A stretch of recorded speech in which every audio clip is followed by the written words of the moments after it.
देखो, सबसे पहली बात हमारी कमजोरी क्या है, हम परेशान हो जाते हैं। संसार में देखो तो परेशान, परमार्थ की तरफ देखो तो हम परेशान हो। ये हमारा आदत स्वभाव बन गया परेशान होना।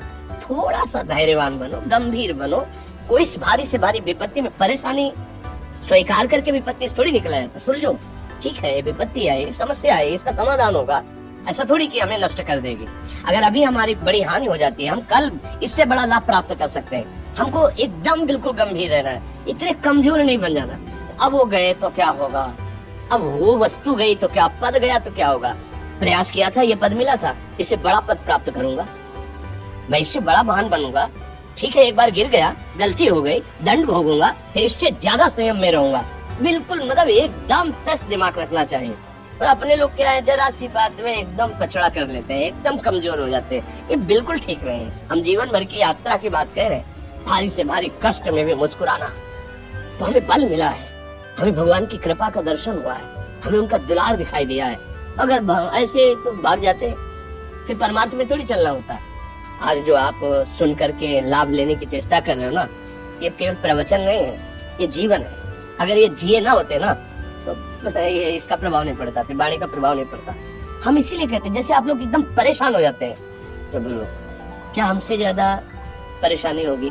दोनों किडनी खराब, दवाई लाने के लिए पैसे नहीं, पानी रखा है, हम उठ के पी नहीं सकते, भीषण शरीर में कष्ट, भीषण बुखार, क्योंकि किडनी फेल, जरा में बुखार, खाने को क्या, रोटी मान के लाओ। अगर वहाँ सब्जी मिलती तो लाल मिर्च ऐसी पड़ के मिलती थी कि पा नहीं सकते थे। आप सोचो, पानी लाना है तो मुझे लाना है, पीना है तो मुझे पीना है। अगर मैं हारता तो कहाँ पहुंच जाता, क्या स्थिति होती, नहीं, मरना है।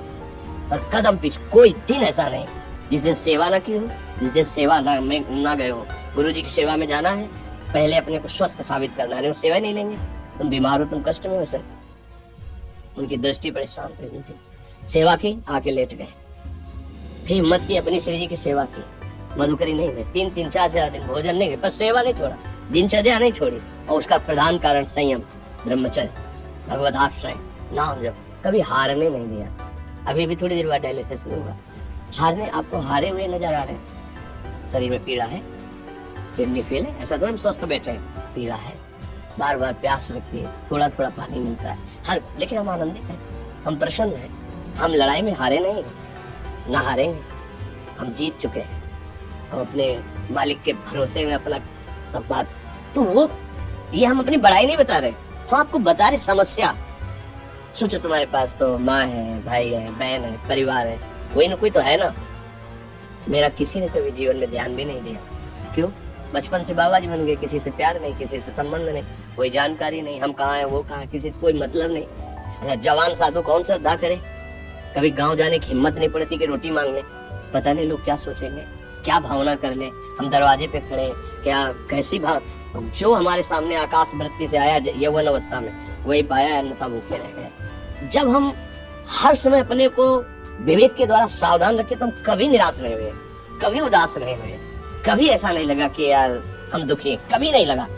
उसी का फल है कि उस सुख का संकेत मिल गया जहाँ दुख की निशानी भी नहीं। वही उसी के बच्चे हो, हम सब उसी धातु से बने हुए हैं। हम इतना क्यों परेशान हो जाते हैं? हम ये देखते हैं अपने लोग, थोड़ी बात बिगड़ गई परेशान, नहीं बिगड़ी तो बिगड़ जाने की संभावना में परेशान है।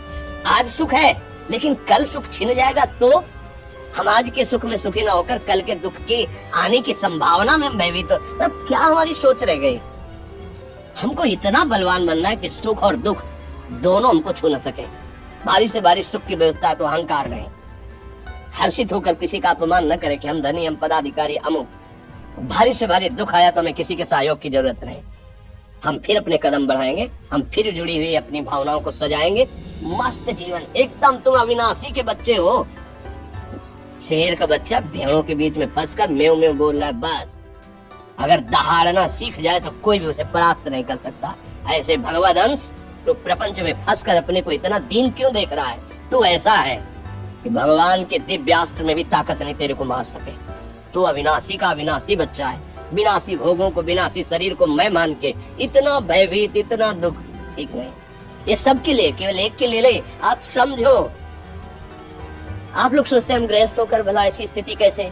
जनक जी सुखदेव जी के गुरु हैं, और राजा है, महल है, रानियां है, नौकर है, चाकर, क्या सुखदेव जी जिनके शरीर में लंगोटी भी नहीं है, दिगंबर, परमहंस, परमहंस के गुरु है जनक जी जो राजा हैं। समझो आप ऐसा ना सोचे कि हम नौकरी कर रहे हैं, हम संसार में, हम गृहस्थ हैं, हम आध्यात्मिक की ऊंचाई पर नहीं चढ़ सकते। नहीं, आप एक सरकारी नौकरी या आप किसानी या व्यापार करते हुए आप एक अध्यात्म की ऊंचाई में चढ़ सकते हैं। और अध्यात्म ही है जो तुम्हें इस माया के दुख सुख से ऊपर उठा सकता है। दूसरा, चाहे जितनी संपत्ति आ जाए, आप सुखी नहीं हो सकते। सब देख लो, आंख खोल के देख लो, अध्यात्म ही है जो तुम्हें सार कष्ट सहकर मुस्कुराकर जीने का रास्ता बता देगा कि आप आनंदित हो जाओगे। कुछ नहीं बिगड़ा, अध्यात्म है तो कुछ नहीं बिगड़ा, अध्यात्म नहीं है तो कुछ नहीं बना, कुछ हाथ नहीं लगने वाला।